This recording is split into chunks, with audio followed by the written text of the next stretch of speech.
สบายดีจ้าสบายดีพี่น้องสบายดีสุขคนค่ะสวัสดีตอน แรงนะพี่น้องเนาะขายอาหารปลาแล้วสิพามาส้มการเปลี่ยนแปลงพี่น้องแล้วนั้นก็จะไปถอนหญ้าอยู่นั่นถอนหญ้าเพราะว่าหมากกระทันกำลังเป็นหมากพี่น้องให้อาหารปลาพี่น้องจ้าบริถ่ายคลิปมาหลายมือพี่น้องพักผ่อนพ่อมแหละใดๆกับมันบ่มีรายได้ก็ขอพักผ่อนร่างกายนั่งกันนอนนี่พักผ่อนเมื่อคืนนี่ก็นอนบ่หลับ นอนบ่หลับก็เลยกลางเว้นก็เลยนอนมื้อนี้พักผ่อนซะก็สิมาถ่ายคลิปกับพี่น้องต่อกันมื้ออื่นบัดฝนบ่ตกประ2-3 มื้อน้ำก็เริ่มบกเพราะว่าคลองสายไก่มันน้ำอันนี้เนาะผาเพิ่นก็สิจมลงหัวน้ำอยู่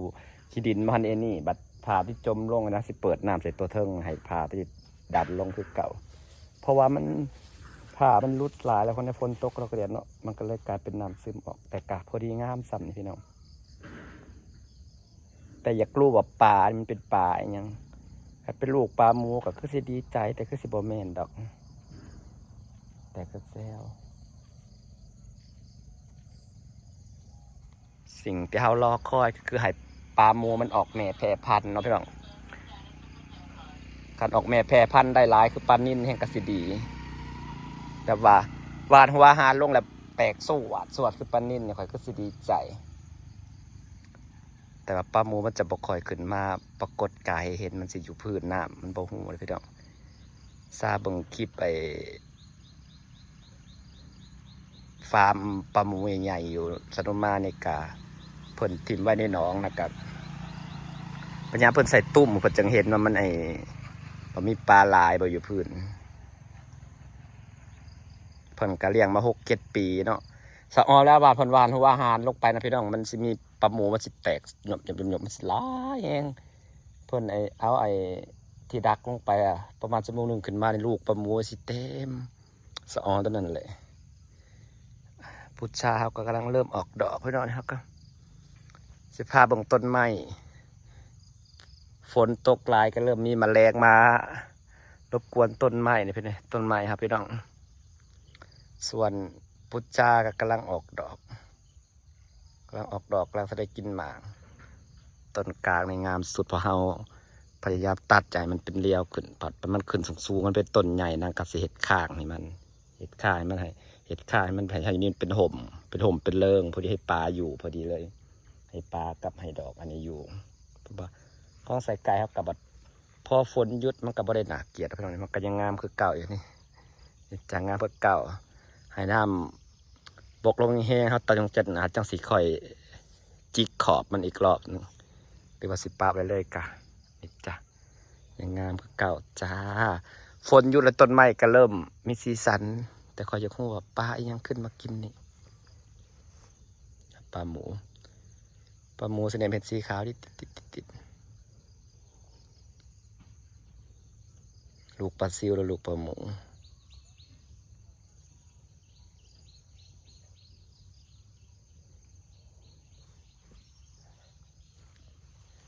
แล้วสิพาไปชมสวนพี่น้องหลังจากนี่พุทราเขาก็เริ่มออกดอกแล้วเอาสิมาตัดหญ้าเอาเครื่องตัดหญ้าหมดแมลงก็เริ่มลงต้นไม้ครับแล้วพี่น้องเอ้ย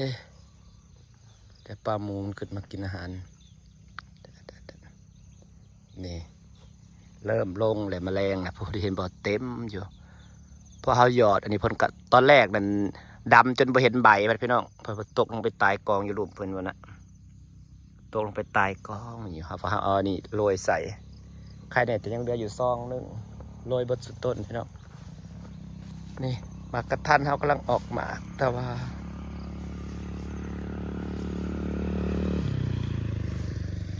กำลังออกดอกขอให้ดกเด้อ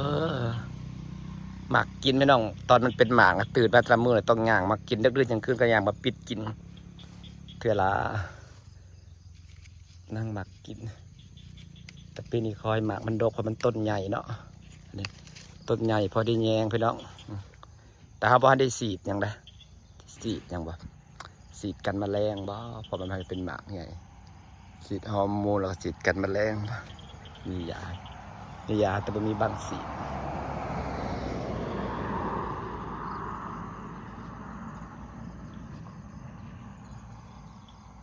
ดกเลยดอกกันนะพี่ดอกขอให้ติดดีๆเดี๋ยวฝนบนตกห้ามมันก็สิติดดีดอก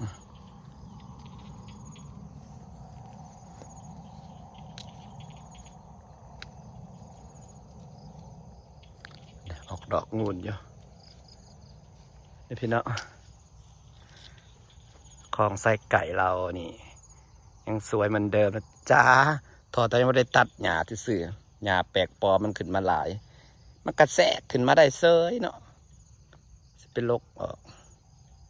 ตัวใหญ่ๆอันนี้กะพอแดดออกมันก็เริ่มเหลืองค่ะแดดบ่ถือมันก็สีเขียวเนาะมันบ่ได้หมักแดดไปได้เลยพี่น้องต้นอันนี้นะตัวแพรพันธุ์ลายมาแป๊บเดียวแพรพันธุ์อื่นตัดหญ้าอย่างสีถ่ายรูปก็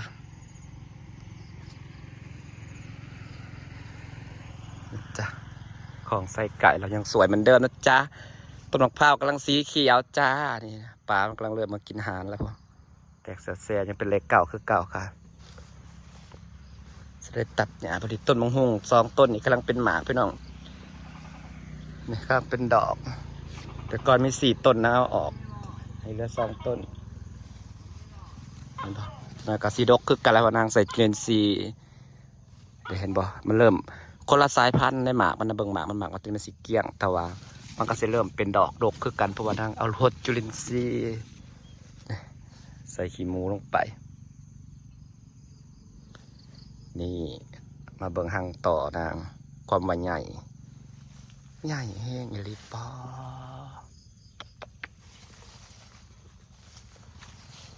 ตั้งไงไว้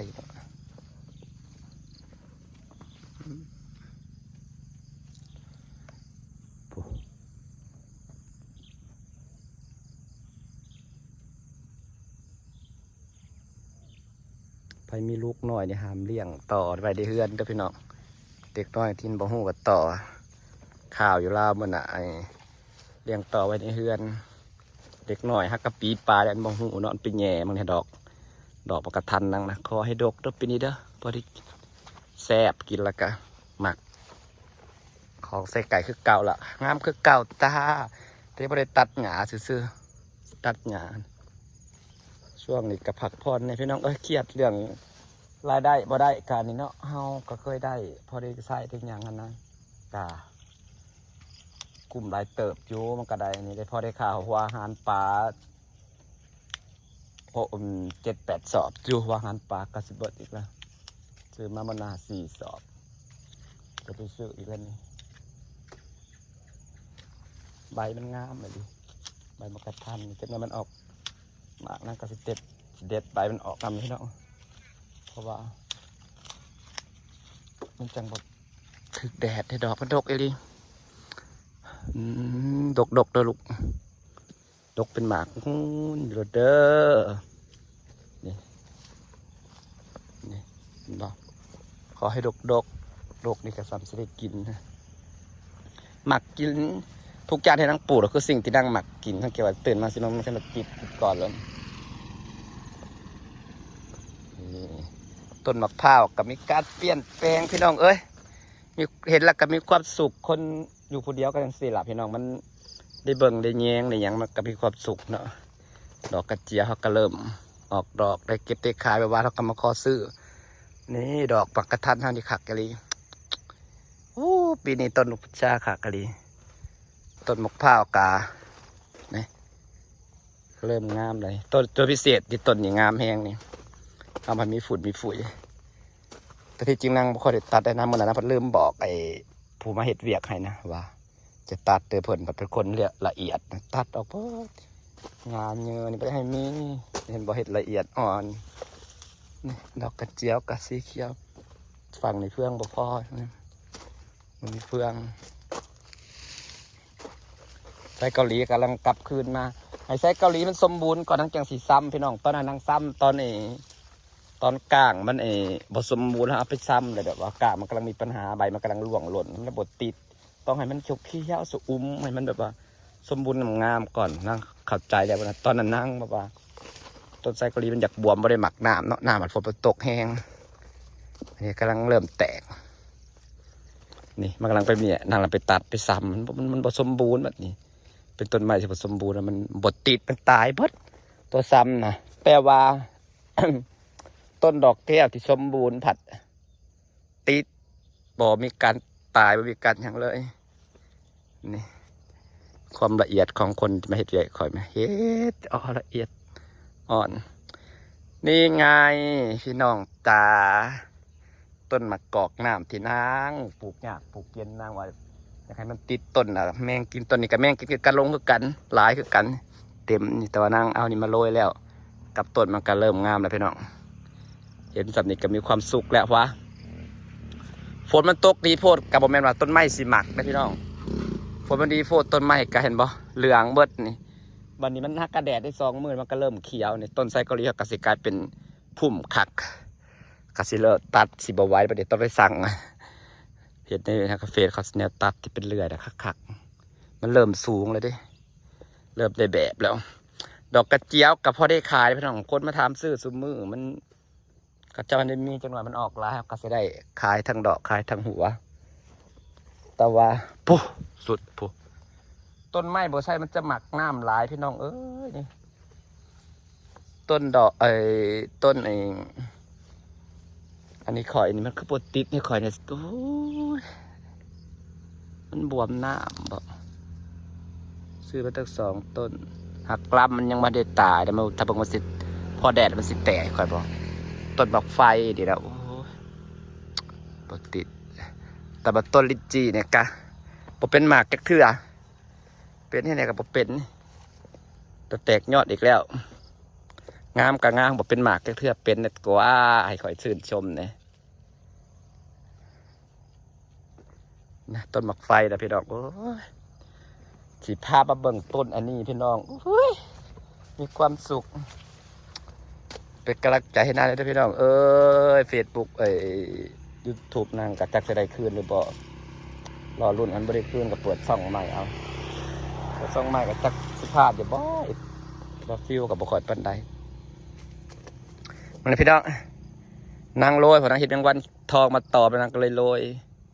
เพราะว่าย่านหรือว่าโรยลายโพดป่ะโขกออกเลยสิลายโพด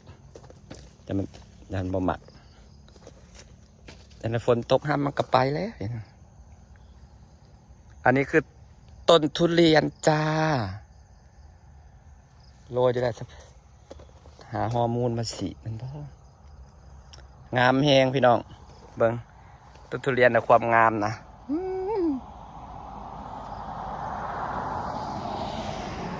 งามขักงามแน่ต้นไม้มันเริ่มได้แดดมันก็เริ่มงามพี่น้องเห็นบ่นี่ต้นอันนี้ก็เริ่มกลายเป็นต้นใหญ่แล้วใช่ไหมครับก็จะได้กินหมากมันดกเลยดิกลายเป็นต้นพุ่มใหญ่เลยเดี๋ยวแตกยอดขักแค่เพราะเบิ่งการดูแลต้นไม้ของนางเห็นบ่มันเห็นต้องอ้อมอิฐทุกต้นเพราะไว้ยังเพราะว่ามันจะดูแลง่ายบอกให้มันมีหญ้าเด้เห็นบ่นี่ก็เริ่มเป็นต้นใหญ่แล้วจะได้ชื่นชมแล้วจะได้ชื่นชมต้นไม้ที่เป็นต้นใหญ่ๆที่สมบูรณ์แล้วนี่อันนี้กับแมงไม้หมักกับต้องโหยนี่แมงไม้กับ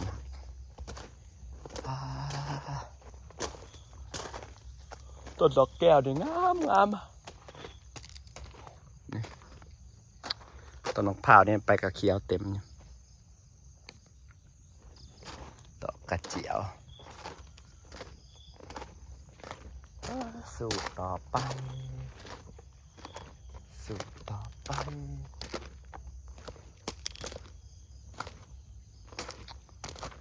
น้ำมันฝนตกกระดอกกระเดียพี่น้องต้นไม้ข่อยกระเลืองหมดเลยนี่บ่มักน้ำนี่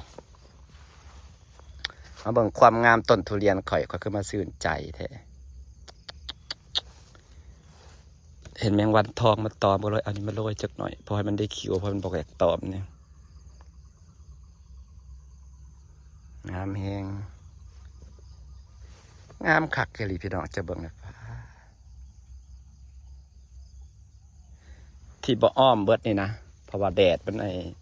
บ้านได้ปันใดหั่นนะให้มันฝั่งหนึ่งมันถึกแดดยามเช้าเนี่ยยามเช้าบ่แดดขึ้นให้มันถึกนะป้าขัดต้นมันใหญ่แบบอายุ3-4 ปีแล้วใหญ่ฟุบขึ้นคอยได้กินนี่คอยสิป้าเป็นหมากคอยสิดีใจเด้หลังบ้านคอยก็สิเฮ็ดสวนทุเรียนหลดแล้วขัดปลูกตัวติดนี่เป็นหมากดูแลปลูกจาก20 ต้นนี่โหปลูกทุเรียน20 ต้นนี่ปีหนึ่งก็ได้เงินหลายบาทเติบเด้อต้นหนึ่งมันตกต้นละ2-3 หมื่นมันเป็นหมากงามบ่พี่น้องงามมั้งเนี่ยใบดีเขียวแบบ เห็นแล้วมีความสุขตรงไหนก็คักกะดิต้นมะทุเรียนคอยมั้งเนี่ยพี่น้องงามอีหลีกับสัตว์สีฟ้าบรรยากาศไว้ซ้ำนี้แล้วพี่น้องจ้าเดี๋ยวไปค่อยว่าจะทอนหนาอยู่ถามต้นมะกะทันสบายดีแล้วพี่น้อง